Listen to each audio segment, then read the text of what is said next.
Okay, verbal abuse, now, and this is very similar to the emotional abuse tree because very often they are one and the same thing.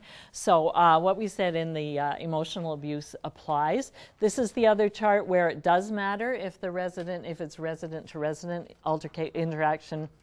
It does matter that the resident is cognitively impaired or not. If they're cognitively impaired and can't appreciate, then it's a behavior management that the home should be addressing.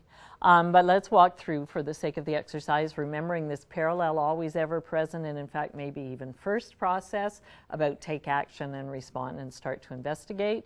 Are there reasonable grounds to suspect verbal abuse? Is witness verbal abuse of a resident? And I get kind of tired of, going to staff events and such where the staff say, well, what about when we're verbally abused by the resident? Well, you work there and you understand that people have specific needs and, there are different ways of dealing with that. But it's not in the legislation as verbal abuse. The legislation is built for the protection of the residents. This is the whodunit. Was it a resident and the verbal communication that is threatening or intimidating? So I'm going to punch you if you don't get out of my way. Threatening, intimidating. What about mimicking and mocking? Would that be considered? Could. Okay, now listen. We're on the whodunit. So we're on the because we will come to that because that's another part of the whodunit column. So this part it's a resident. So we're saying yes, it's a resident who did this, and it's threatening or intimidating. Yes, resident to resident. Did it lead another resident to fear for their safety? Same really as the emotional abuse. If that resident it was addressed to just let it roll off their back, then it's a non-issue. However, if it frightened all the other people in the lounge or in the hallway or whatever, then those other residents are really people who are affected. Let's say, yes, it did scare somebody. And did the resident who made the comment, were they capable? Again, if it's no, they're not capable of understanding, then it's a behavior issue that the home needs to be dealing with. And there are other pieces of the legislation that talk about what they need to do there, but it doesn't fit under the reporting under verbal abuse. Let's back up down the whodunit because this is your question. Naomi, thank you. It wasn't a resident who made the verbal comment. Was it somebody else? Remember, expectation of behavior is higher if it's not a resident. So it's the first part the same. Was it threatening or intimidating nature? So if the answer to that is yes, then again, and there are no, was the staff member cognitively aware? One would hope so, to the reporting. But here's the other piece. This is the higher expectation piece. No, it wasn't threatening or intimidating, so I might not be a staff member who says, I'm going to put you in your room for the rest of the night if you don't quiet down, or I'm going to hit you or something. No.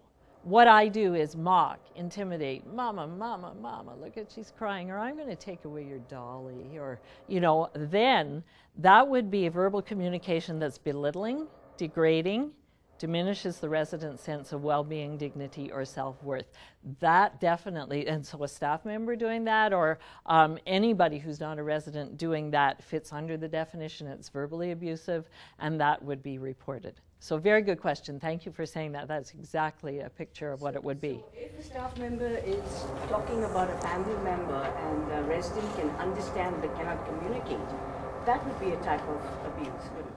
Let me repeat that question. So Naomi asks, if a staff member is talking about a family member of a resident, but the resident isn't able to respond. But they're derogatory about the family. Oh, being derogatory about the family member? That's an interesting one because it kind of depends on the impact on the resident, because remember, it's verbal abuse of a resident. So it might not be a proper behavior, it might not be professional behavior, but it might not be considered verbal abuse of a resident. It's hurting the family member. I think it's a code of conduct issue. Yes, good point. Good point. Okay, because the legislation is about abuse of a resident. So not resident's family, but resident.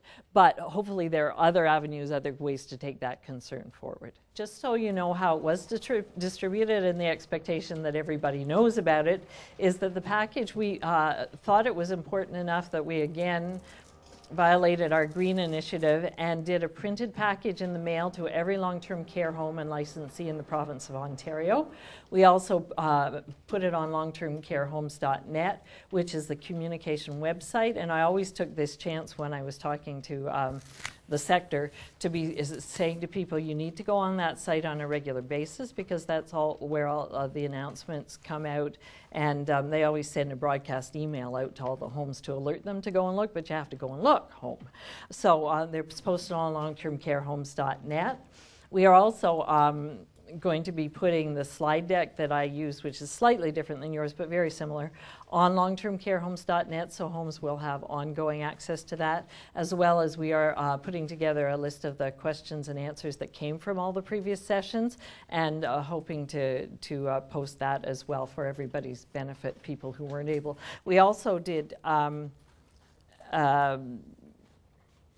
provincial webinars that I'll talk about on the next slide. We worked on the ministry, we and the OPP are still collaborating on some of those guidelines about the criminal code long-term care homes, and we're trying to make it a little more plain language.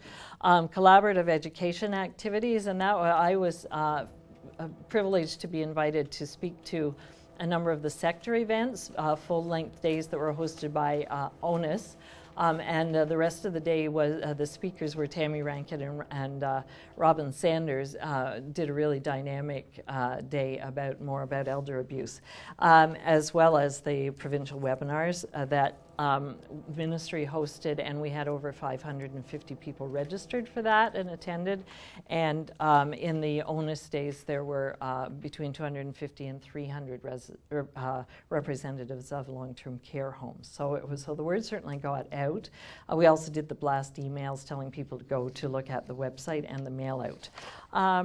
We also, of course, forwarded and copied all these same materials, the decision trees, to the advocacy groups, and so family councils, OARCAs, all of the people who also speak on behalf of residents in long-term care.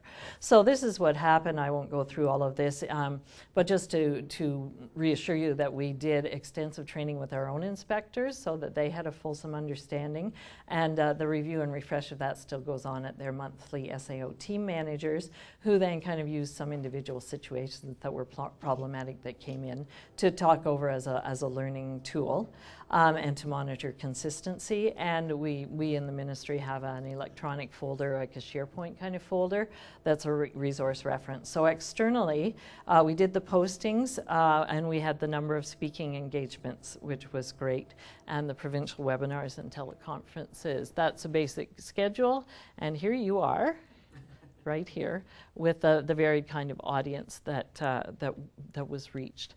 So I want to thank you a lot, because probably it's hard sometimes to bring a very kind of bureaucratic vehicle, tool, a form sort of thing into and talk about it in any way that is interesting and meaningful to people. So I certainly hope, though, that having your understanding of this enhances your awareness and hopefully reassures you to keep doing what you believe is right.